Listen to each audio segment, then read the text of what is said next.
There's times in a guy's life where you realize you're blessed, and it hits you that this isn't normal, and I mean that in a good way, not a bad way. Lots of times in my life, I've only been able to see like, wow, this is terrible, and I'm wondering, what in the world are you doing, God? And then there's other times where I realize, wow, I have so much more than I deserve, and it's all by His hand.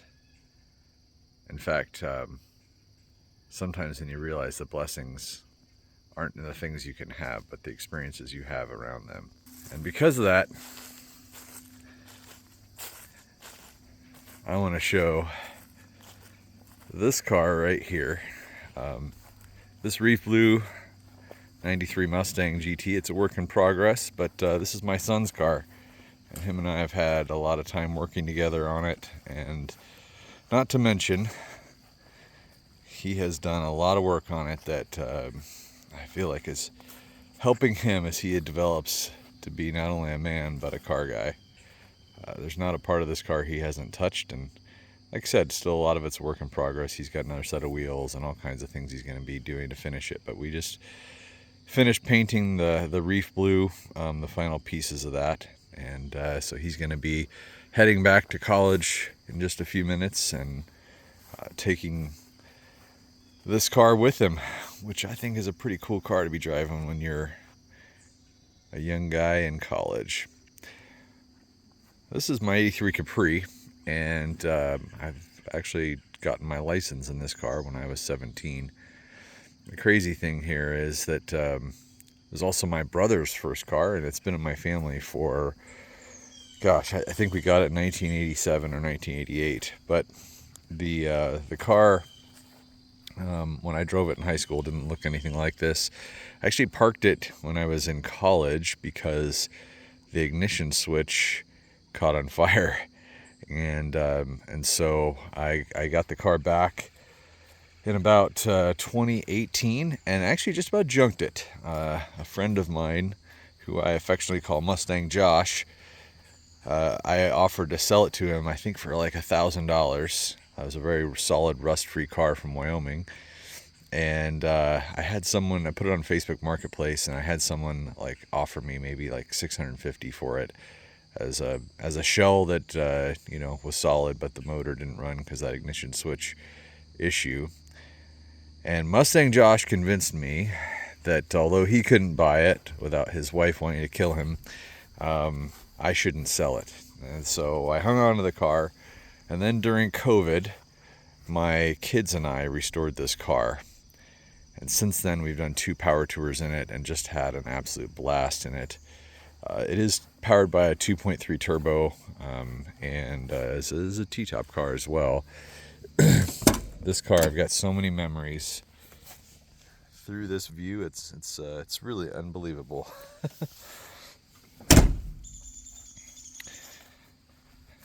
This car is my wife's daily driver. It's a 2018 6-speed Coyote, and something which she really enjoys driving.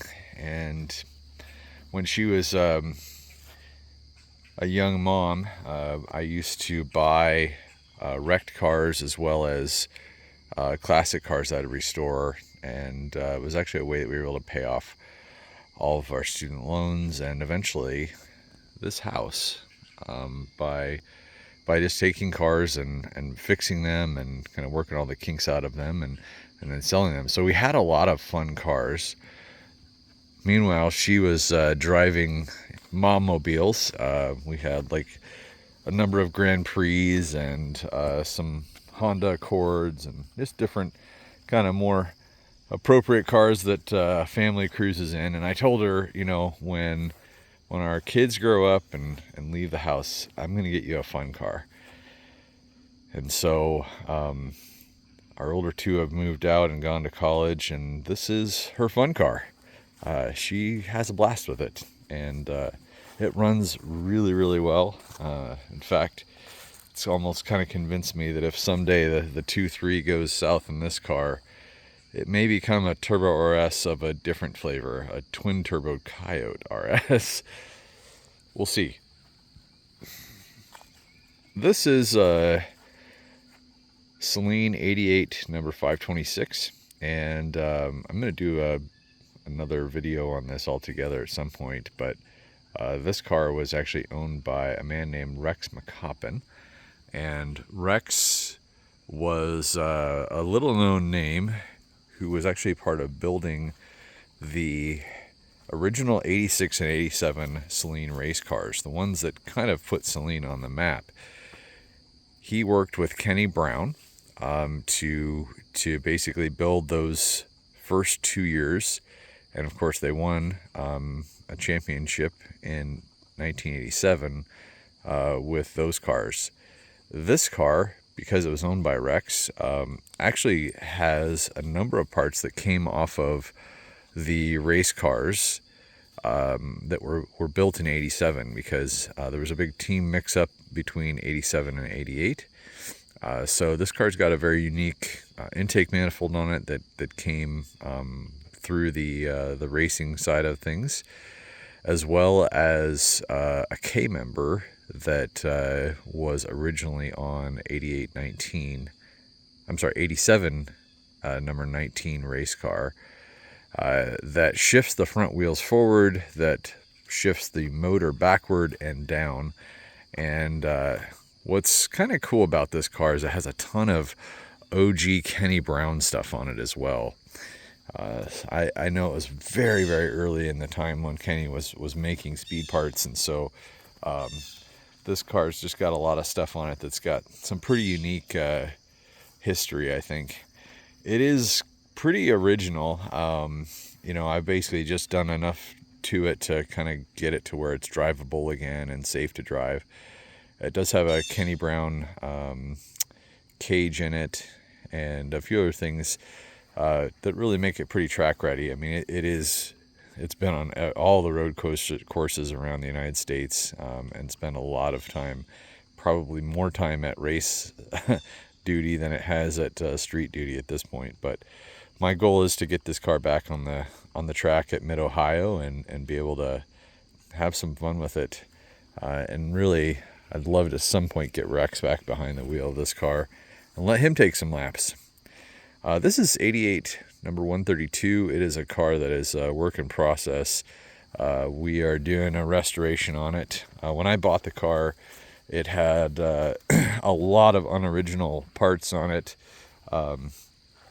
But one interesting piece of history on this car, it is believed to be a Turbonetics test car.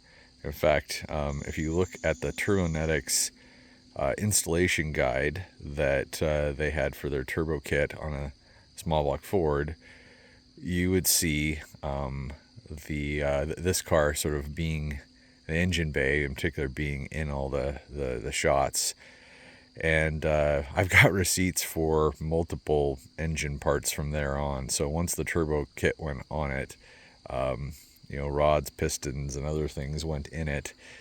And it no longer has the turbo kit on it. In fact, that was, I think, what ultimately caused it to go down a path of a lot less originality, is because of the fact that that motor blew up, and someone actually bought a wrecked SN95 and did a complete heart transplant of the engine, transmission, wiring harness, even the gauge cluster was swapped out. So I've been in the process of bringing it back to original. Thankfully, it came with basically all the original parts again, so it really hasn't been too hard to do that with. But I did require basically lifting everything else out of it and building it back together again. So we're at a stage right now where got the wiring harness, original wiring harness, put back in it, and now just going to be working on the seats and some of those upholstery things. I got a lot of little details to finish up. As you can see, it's missing the turn signals on the right front. I've got all that. Finding and sourcing original OEM Ford parts that are in good condition is obviously not always easy, but this is a car worthy of that, and so that's what I've been on the hunt for. As I said, sometimes it's crazy. I've never actually lined up all these cars before, and really looked at all the toys God has given me to enjoy.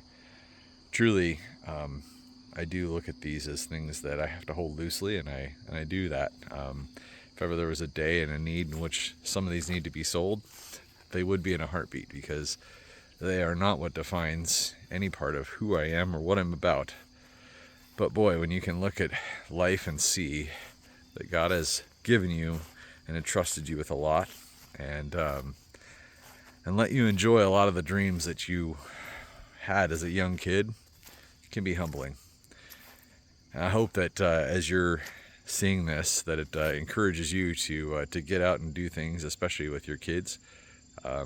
That's been some of the greatest parts of all of this, is actually working on these cars together with my kids and being able to convey not only skills to them, but life skills. A lot of these things come in the form of something that feels incredibly hard for them to do in the moment because they've never done it before, and ultimately becomes something that they become proficient at and eventually can go and do on their own and teach someone else. So I hope you have a great day.